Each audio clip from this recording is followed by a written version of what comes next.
Welcome back, Rugby Hub viewers. Once again, another sabbatical behind me and Goran. But yeah, we're back. Super excited. Lots of exciting rugby to come up. Obviously, last week it was the last round of games for the URC. We now have also the quarterfinals confirmed, which would be next Friday, Ulster Connacht, and then on Saturday you've got 3 games. First of all, South African derby, Stormers versus the Bulls.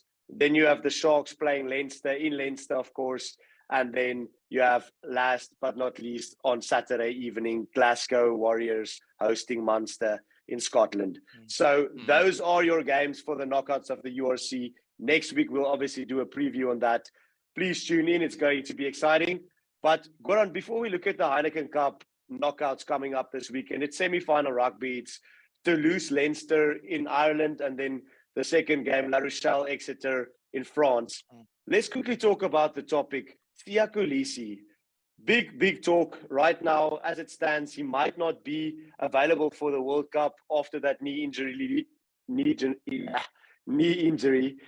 the field. Sorry for that. It's been a long day. After that knee injury, leaving the field against Munster, seems like he might not be able to play in this World Cup. That's a big problem. Yeah. Well, he tore his ACL, right? So it's not going to be a quick recovery, unfortunately, for South African supporters. Hey, well, it's good to see you, Gabsy. I didn't even greet you. Hi, how are you? Indeed, Kolisi is a massive blow for South Africa. And obviously now we have to look at the different leaders that we have and what is available in the leadership squad that might need to lead the Springboks out at the World Cup. There are a few names that we might want to throw around. Who would be one of your picks? So I mean, obviously right now what the media has put out there, different sources, to be honest, don't know yet if anything is official, but names that's been dropped is Stephen Kitshoff, the captain of the Stormers, Handre Pollard, who's been vice-captain on many occasions for the Springboks, Lukanyo Am, who's captained the Sharks, obviously, Eben Etzebeth, who's also captained the Springboks, and then Duane Vermeulen, of course. So, I mean, there's already quite a few names in the hat.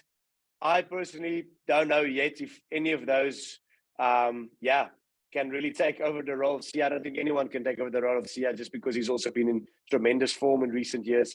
I personally would probably go for a guy like Pollard. He's a leader on and off the field. And I think he's also, got a good way to go around with refs. And I think it's really important that you speak with a ref in the World Cup. Make sure you manage the game right, complain and put a word in the ear of the ref at times. So I don't know, out of the other guys, I mean, Lukanyo Am, he's a leader by example, but I don't know if he really has a verbal mouth on him that he really speak with the refs. Yeah. Well, Lukanyo Am goes about his business quietly, right? Obviously, we know how effective he is, and he's a big match player. But his calm presence is what I think make him such a great leader, right? And at the Sharks, he's proven that his calming presence rubs off on the players around him. But this is also an experienced Springbok squad that we have. What type of leader do the Springboks need for those kind of players? Obviously, Kolisi being a very inspirational leader for us and lifting the 2019 World Cup. So it's big shoes to fill. Obviously, I think we have the players, and I think that's a good short list of names that was put out. Kitshoff can do the job as well, I think. But obviously, we know recently he's been coming off the bench, as playing a bomb squad role.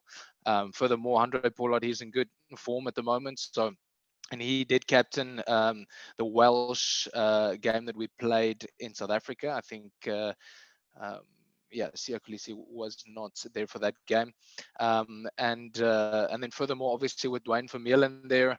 However, he's also. I don't know if he's going to start. That's the question. If he's going to be actually starting, and you need a captain that's going to start. But we'll leave this open question for the fans. And please, guys, let us know. Let us know who's going to captain the Springboks. Should Kolisi not be able to play? Let us know what you think. Who do you think would be the best possible person to fill that shoes? I don't think anyone can fill that shoes, but Let us know what you think about it. And Goran, let's switch over to obviously probably one of the most exciting rounds of domestic rugby of the year. It's the Heineken Cup. South African teams were a part of it. Unfortunately, nobody is featuring this weekend. It's semi-final rugby. We've got two huge games. First game coming up, we've got Leinster hosting Toulouse. I mean, two massive clubs. Those are, that's going to be a big one and an exciting game at that. We obviously know how great Leinster is. I mean, let's not be fooled by the URC performance where they got a hammering against, was it the Bulls? The Blue Bulls, But that was, let's be honest, not their A side. They're playing their A side this weekend for sure. They're currently number one as well. If you look at the stats between the two in the Heineken competition, I mean, it's, if you go head to head, 7 wins for Leinster, 6 wins for Toulouse. They also have a couple of championship trophies between the two of them. And if you look at the last 9 in total, and the last 3 meetings have gone Leinster's way. Leinster obviously incredibly effective with their attack. They've scored 38 tries this season so far. I think Josh van der Flier is the top try scorer in the competition as well.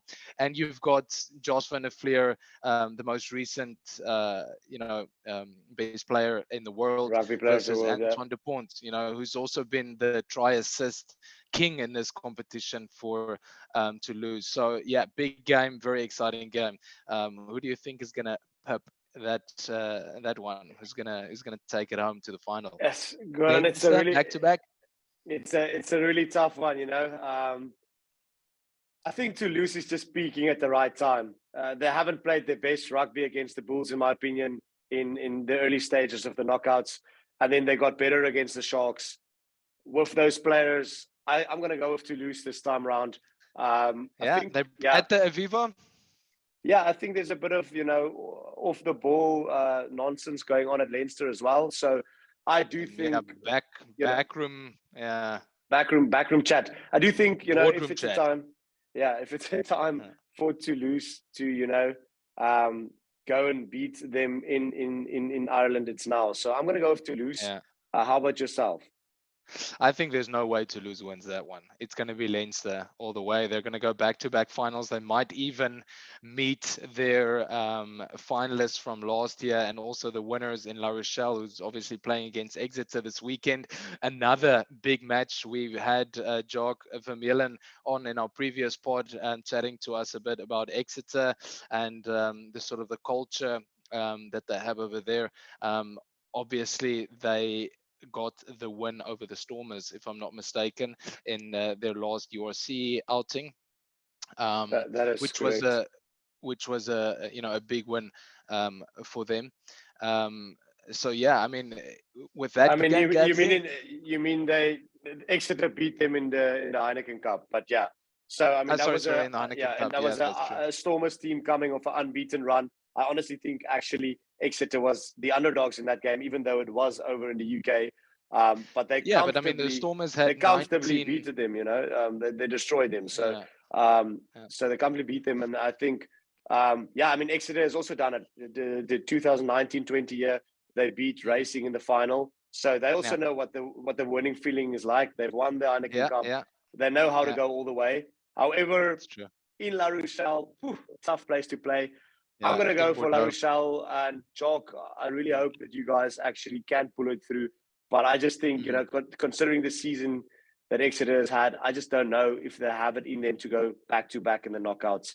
I think it might be La Rochelle. The thing is, I think La Rochelle, obviously coached by Ronan O'Gara, and they were champions last year for a reason, right? They might not be as flashy. They've scored only 14 tries so far in this competition against Exeter's 38, but they're extremely effective. Their turnovers are great. They're very effective with their tackling. They don't concede a lot of penalties. So it's a very tough team to break down. And I think, Exactly. yeah, Exeter is going to have their work cut out for them.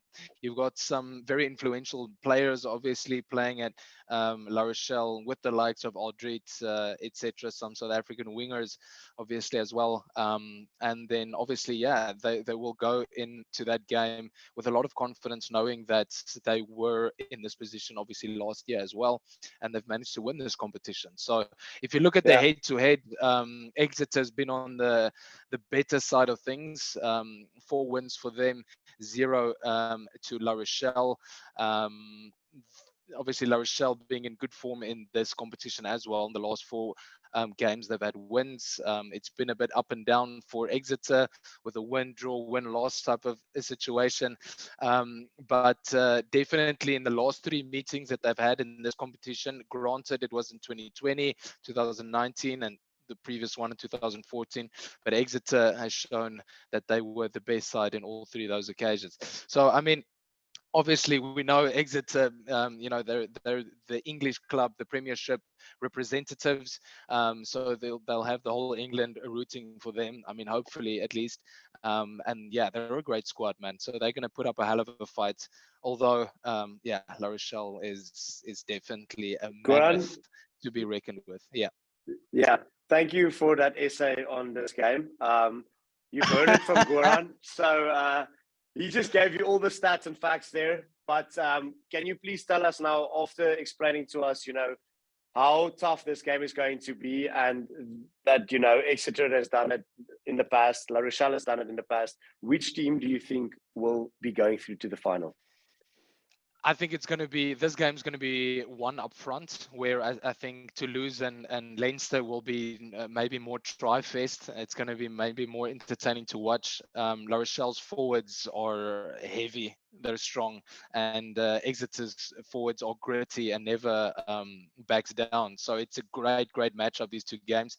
That being said, Gabs, La Rochelle, I think, I think it might be a repeat of last year with La Rochelle Leinster final. That being said, I hope Doc doesn't hear me saying that. Okay. Well, there you have it. How about One you? is calling it. He's calling a repeat of last year's final. That would be interesting, to be honest, if we see La Rochelle Leinster again. I've said that Toulouse will kick out Leinster, probably a very gutsy call. And yeah, I've already said I think that La Rochelle will probably, be the stronger team. Also, considering they have this huge home ground advantage, I think it's one of the toughest things to play over there, and to play in France. It's really not easy. So, having said that, I think it's going to be an all-French final, and hopefully the French peak too early, and we can get them in the World Cup. Yeah. No, guys, please let us know what you think. There's a lot of exciting rugby to come up. Maybe we get on another guest soon again, talking about some of the later stages of the rugby. Let us know what you think about the Heineken Cup knockout games. Who would you like to see play in the final? Give us some score predictions, and also let us know what you think about the whole Kolisi topic. And yeah, thank you so much for tuning in again. We're definitely going to be back with some more and more action, also with the Rugby Championship to start soon. So thank you for your time, Guri. Lovely to speak again. I missed you.